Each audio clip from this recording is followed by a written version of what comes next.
What's good, YouTubers and YouTubettes? This is JB Sports, back again with another one. The Ring Magazine is reporting that Ryan Garcia and Rolly Romero are in advanced talks for a rematch to take place in December. Now, I was hearing that the PBC, in particular, Sean Gibbons, who's the president of MP Promotions, that's Manny Pacquiao's promotional company, they were interested in staging Pacquiao versus Rolly in October or November. So what fight could Rolly take? Rolly's in the catbird seat, evidently. He got two big fights to choose from. I'm going to tell you what I think this really is. I think Turkey Alley Sheik, who put on that Times Square card, which featured Teofimo Lopez versus Arnold Barboza, and it also included Devin Haney versus Jose Ramirez, and it also included Ryan Garcia versus Rolly Romero. If Ryan Garcia would have won and Devin Haney would have won, they wanted to stage that fight in October of 2025 in a big mega card that Turkey Alley Sheik was going to put on, which also was going to have Arthur Beterbiev versus Dimitri Bivol, the third fight. With all that being said, Ryan Garcia wet the bed. Ryan Garcia is a one-trick pony. Rolly Romero dropped him with a hook, took away Ryan Garcia's hook, and Ryan Garcia had nothing else to bring to the table. And the fight basically was a snooze fest because after the knockdown, there wasn't a lot of action taking place in the fight. With all that being said, I think Turkey Alley Sheik got wind of the PBC trying to put on Pacquiao versus Rolly. So Turkey swoops in, offers Rolly Romero a huge sum of money to take on Ryan Garcia in a rematch. It's a fight that Turkey Alley Sheik probably really don't want to put on, but again, he's trying to kill the Pacquiao versus Rolly Romero. The PBC is really the only big entity that Turkey Alley Sheik has really not killed off, for lack of a better word. You know, you look at Top Rank, they finna put on their last card with ESPN tonight. You got Frank Warren, he's in bed with Turkey Alley Sheik, and that's Queensberry Promotions. Eddie Hearn in Matchroom Boxing is in bed with Turkey Alley Sheik. Oscar De La Hoya, Golden Boy Promotions, they're in bed with Turkey Alley Sheik. The only holdout basically is the PBC. Not to say that the PBC hasn't loaned some of their fighters to Turkey Alley Sheik promoted cards, but still the PBC is still putting on big time cards, as we seen this past weekend when they put on Manny Pacquiao versus Mario Barrios. The whole card was loaded. You had Isaac Pitbull Cruz on the card, you had Gary Antoine Russell on the card, you had Tim Tszyu on the card, you had Sebastian Fedora. So basically the PBC is the only holdout, and they were looking to put on a big card in October or November featuring Pacquiao versus Rolly.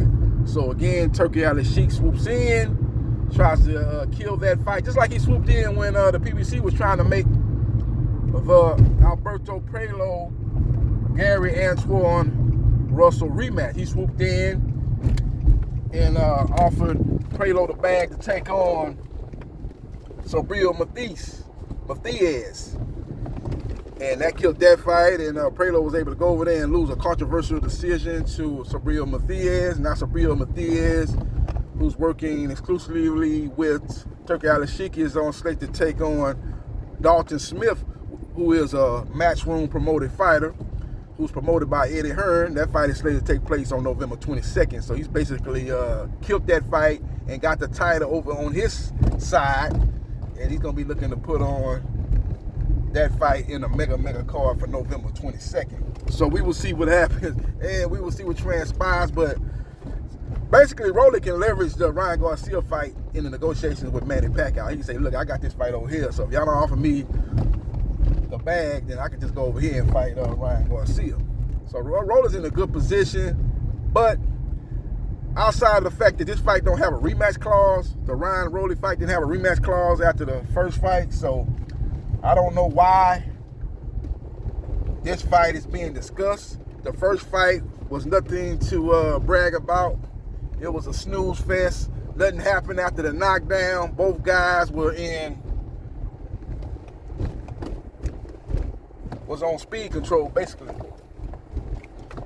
Both guys were not willing to risk it. They know they had the bag. I think Ryan Garcia made $20 million for that fight, and Rolly made $5 million. So Rolly, he didn't have to do nothing because he got the knockdown, so he was ahead. It was up to really Ryan Garcia to try to make something happen, make something shake.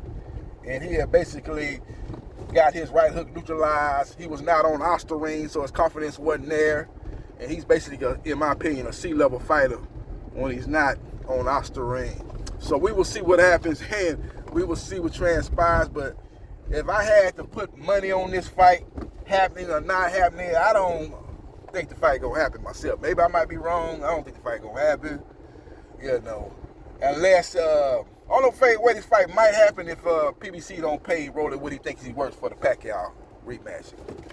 Then maybe he goes over there and fights Ryan Garcia, because I think Rolly gonna look at what fight pays the most. If Ryan Garcia fights paying the most, he's gonna take the Ryan Garcia fight. I think Rolly probably think he could beat, he think he can win either fight, no doubt about it. He think he can beat Ryan Garcia because he beat him before. We seen the sparring footage where he rocked Ryan Garcia, and then he probably believe he can beat Pacquiao as well. As Pacquiao is 46 years old, it's not the same fighter he was at 36 or even at 26. So he probably believe he can beat him as well, but he's gonna look at the bag, man. He's trying to secure the bag. He's looking at the big fight. Maybe Rolly say, I can get the Ryan Garcia fight in December, and then maybe I can get Pacquiao in early 2026. But from what I'm hearing, Pacquiao is going to fight at the end of the year. So whether it be Rolly or maybe the Barrios rematch or maybe another fighter that's promoted and fight something under the PBC banner, Pacquiao will be back at the end of the year. Now, from what I'm hearing, the Pacquiao Barrios fight did not do great pay-per-view numbers. I heard it did 150,000 pay-per-view buys. And in this day and time, man, fights on pay-per-view are not gonna do no good numbers. You see, Canelo versus Crawford, that fight not even on pay-per-view. It's on Netflix. If it was any fight that you thought was gonna be on pay-per-view, it would have been that fight. That fight's not even on pay-per-view. So that lets you know that the pay-per-view in boxing is dead. DOA, dead on arrival. And you're gonna see a lot of these big fights going to be going to the streaming services. Whoever put up the bag are going to get these fights. If it's a big enough fight, Netflix would put the money up to secure the rights to the fight. Just like they did with the Katie Taylor Serrano 3 fight and that loaded card, and just like they did with the Jake Paul versus Mike Tyson card. So we will see what happens, and we will see what transpires. But again, Ring Magazine is reporting Ryan Garcia versus Rolly Romero 2 is in advanced negotiations for the fight to take place in December. And in all likelihood, it will be on a Turkey Alley Chic financed card. So we will see what happens, and we will see what transpires. I still think that Rolly versus Pacquiao has a good chance of happening, but the bottom line is Rolly is in a strong position.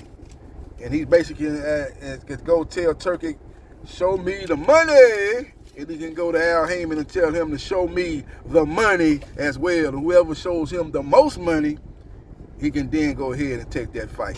So we will see what happens, and we will see what transpires. But another thing I got to wonder, will Oscar De La Hoya be willing to put Ryan Garcia back in the ring with Rolly Romero? Because Ryan Garcia fight Rolly Romero again and lose, his boxing career is basically over. I would think it's a better move by Golden Boy is to put Ryan Garcia in a tune-up fight. A fight that he looks good in, a fight that he can definitely win. Maybe put him in there with a Jose Ramirez, somebody like that. Get a win, look in dominant fashion, and then fight a Rolly Romero or a Teofimo Lopez or even a Manny Pacquiao next. I don't think they're going to put him in off of that performance that we seen. What was that fight? Took place in May of 2025 up in Times Square. I doubt if Golden Boy Promotion, which is actually run by Eric Gomez, I doubt if they would put him in that type of fight, because Rolly is a bad style matchup. Sometimes you have a guy that has your number. You might be the more talented fighter, but their style basically meshes well with your style.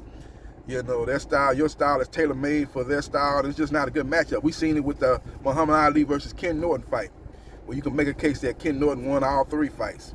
Ali ended up winning 2 of the 3 fights, but a lot of people disputed, especially the third fight, that Ali actually win that fight.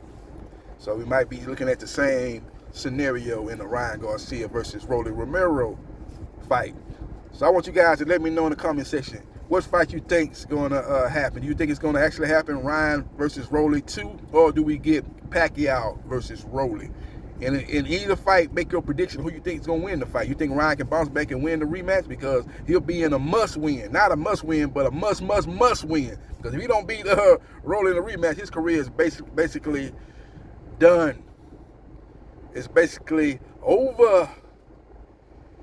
So we will see what happens, and we will see what transpires. Follow me on Facebook, Gerard Briscoe. Follow me on TikTok at JB Sports New Media. Follow me on Twitch at Briscoe MA77071.